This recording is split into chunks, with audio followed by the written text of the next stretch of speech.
Hey guys, welcome back to Lord of the Rings: The Third Age. It's been a little while since I uploaded some of this, so I thought I'd upload some. And I had my last exam today, and they are all done now. And quite frankly, that was actually a pretty easy test, a lot easier than I thought it was going to be. But yeah, exams are all done now, so I have a lot more time to start uploading some more, so that's good. And yeah, tomorrow's graduation, so that'll be the end of high school. So that's something to look forward to, I guess. Alright, okay. Start fighting these guys. And, oh, before I forget, too. Skyrim, when I talked about that one thing in that episode, about the glitch happening with the water. That was like a while back, I think, but there was like this glitch where if you played the game Skyrim ever, I believe it was only for the PlayStation 3 that this happened, and that's what I played on, as well as like a bunch of people I know. And if you had it for the PlayStation 3 and you downloaded that last patch for it, the patch that had like the bow cam kills for like if you killed a guy with a bow, it showed like an instant replay type of thing, or like magic, they added that in. And the thing was, if you entered water or like submerged in water, it glitched you out, like the whole game froze and you basically could never enter water. And I finally got around to calling the company yesterday that supports Skyrim. And I was on hold for about an hour, and I finally got through. And he walked me through it, and basically what you want to do, if anyone watching this plays Skyrim, go to the, you have to eject the game, and go into the settings, and delete the Skyrim file, as well as the download file, and then enter the disc back in, and re-download them, and that fixes the problem. Here's a cutscene. War is soon to come to our time. Even now, Saruman sends forth his cruel orc servants. I escaped his trap at Orthanc, and now he seeks to hunt me down ere I finish my task. Understand that a great eye watches all in the darkness, building in power as it prepares to destroy this world. As I speak within your mind, Saruman rallies the wild men to his cause. They will pour forth here and in Rohan, burning as they go. I would suggest you find the dwarf quickly, before Saruman wins his war in this land. Yeah, there's a little scene of, the Dunlanders, the wild men. You see them in the two towers briefly. You see them burning down some plains in Rohan and all that fun stuff, but we won't be seeing them for a little while. But he's giving us a little bit of a warning. You will be facing them eventually, but it's not for a little bit. Okay, like I was saying with the Skyrim though, I'll just finish up on that topic. Basically, you want to eject the game, go to the PlayStation, like the main page of PlayStation 3 or whatever. You want to go over to where it says Game, scroll up, I believe, and go to where it says Game Data Utility, or like Game Utility or something like that. It says something like that.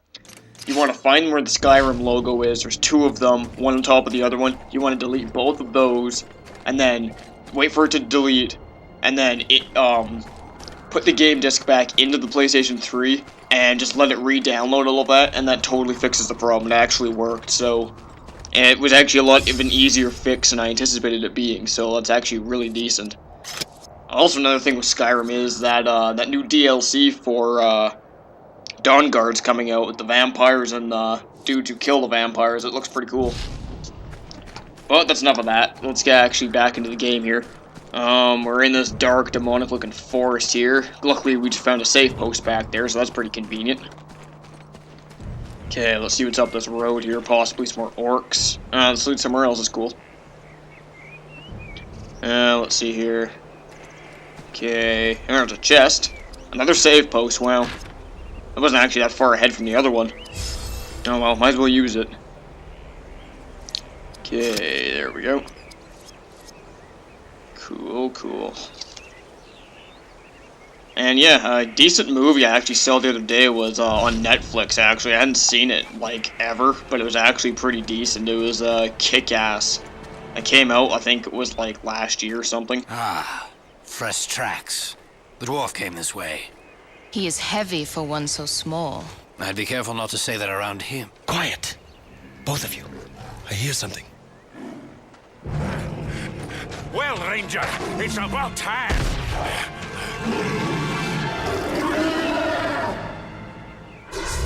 Holy crap, it's Cave Troll. This is our first Cave Troll fight. Alright. Fair warning, this is not the only Cave Troll throughout the game you'll be fighting. There's quite a few of them, actually. But, this is the first one, so let's just go ahead and set up a couple, leadership moves. I guess that's what you call them, I suppose. Maybe Haste of the Elves, maybe. And we get the dwarf. Now, he's called, Hadhod. He's the, dwarf that Elagos mentioned in a couple parts. So, he is the 4th party member that's joining us now, and nice, he actually dodged it. Okay, and I'm actually not going to be using the dwarf throughout, like, any of the game. But, yeah, I think I'm just going to switch right into Elagos here, and just go for the arrow volley. That's the, perfect mode. I don't know if I actually showed a, perfect mode in this game. It's basically a very powerful attack that you can do. If you, that bar on the right-hand side of the characters, that little meter, if that fills up all the way, you can do a perfect mode. And that was first introduced in the Two Towers game, where, like, your sword was emit blue, and you can basically one-shot practically anything.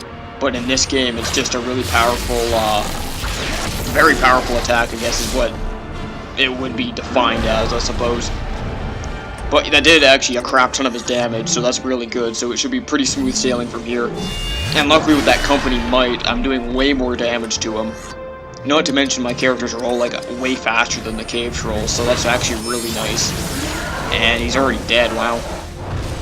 That was probably one of the easier times I actually fought the Cave Troll than most times, because other times, if he hits you with a critical hit, he can completely turn it around on you, because he can actually hit pretty hard, so, like, not surprisingly, but he can actually hit you really hard.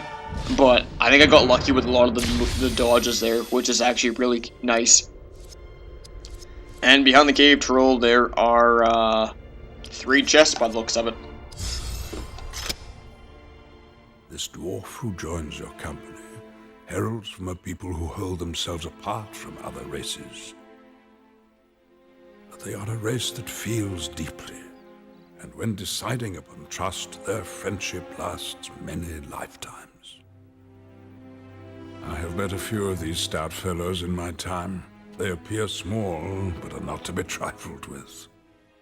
Do remember, as you enter their ancestral home, that their pride, greed, and stubborn magnificence created this now decaying wonder. So basically what Gandalf was saying there, don't fuck with the dwarf, because the dwarf is actually pretty awesome. Gimli has always been one of my favorite characters in the story, actually, in, like, the movies. It's always been really cool. Basically, a dwarf in Lord of the Rings is basically like a 4-foot tall, human-looking thing, creature, whatever. And they're pretty burly. They're probably about 250 to 300 pounds. And they hit like a truck, so they're small, but they hit pretty hard. Which is basically what they're portrayed in a lot of the video games as well as the movies. That's good. Got my drink.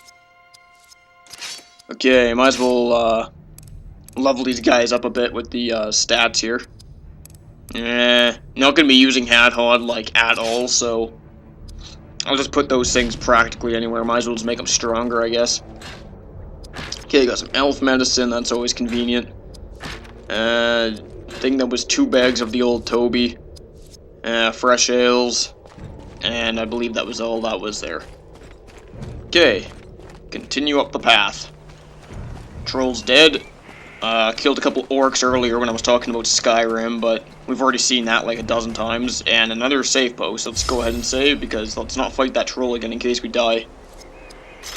Okay, save. Alright. The game takes a decent long time to save, but it's not as bad as some games. Like, some games I have actually take, like, a really long time to save. And to load, for that matter. Like, it always feels like games like Assassin's Creed or, like, first-person shooters, it takes such a long time to load. It gets kind of annoying after a while, but luckily with a lot of these PS2 games, well, there are some PS2 games that actually take quite a long time to load. Like, I know Midnight Club is one of those games, but this one's not too bad. Okay, we're in the mountains again, wow. We were just in the mountains. Okay, wow, another save post, wow. That's like the 4th time we've saved in this chapter, wow. At least they're throwing them at us this time, though they're not always that nice. Usually, save posts are like a while away from each other, so it's kind of risky, because if you die, then you gotta go all the way back. Quest complete. Cool. Alright. And descend down here. Elves prowl the shore. Get them all! What is this thing? Prepare to fire! Fire! What the hell just happened there? I don't recall a party of elves following us. That was actually really confusing. The first couple of times I played through the game, I had no idea what that was trying to, like, reference or anything. But we find out about that later. Not gonna spoil anything, but you find it out later. Anyway, this is the, boss fight, really. He's actually the toughest boss, probably, in the game so far. And I landed a crit in my first shot. That's actually really good. And he's the Watcher, octopus creature in, the Fellowship of the Ring. You see them fight this thing right before going into Moria. And yes, we are just outside of Moria. So... oh, and something else with this thing. This is one of the few enemies that Barithor and any other melee attacker can't hit. So he's basically, all he can do really is just charge up his allies with like the leadership shouts and with items, because his sword won't do anything to this thing, because he can't reach it because it's out in the water. So luckily you get Idril and Elagast for both, you can fight with range with both of them. So that's, you pretty much just need them. Loudwater Fury or Haste of the Elves. Go with Loudwater Fury, I guess. Now, you would think that, like Pokemon, you'd think that a water move, or a water elemental move, like Loudwater Fury, it's obviously a water move. You would think that wouldn't be that, like, you wouldn't do that much damage to something that lives in the water. That's what I always thought, but it actually does a pretty decent chunk of damage. Like, it doesn't make sense to me either, but it works. Okay, go right ahead and shoot this thing in the face.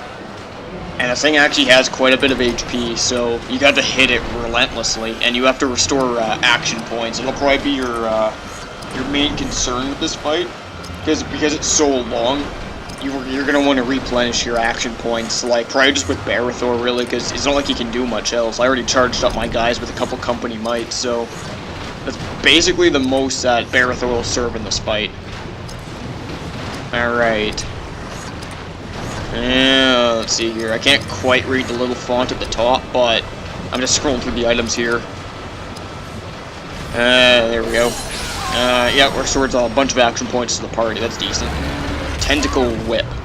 It's like Japan with their tentacle lust. Gross. Okay. Entbark. It's actually coming to the end of the video, actually. I guess we will finish this fight in the next part of Lord of the Rings, the Third Age, and just restore stuff for HP. And I'll see you in the next part. Thanks for watching. Peace out. See you next time.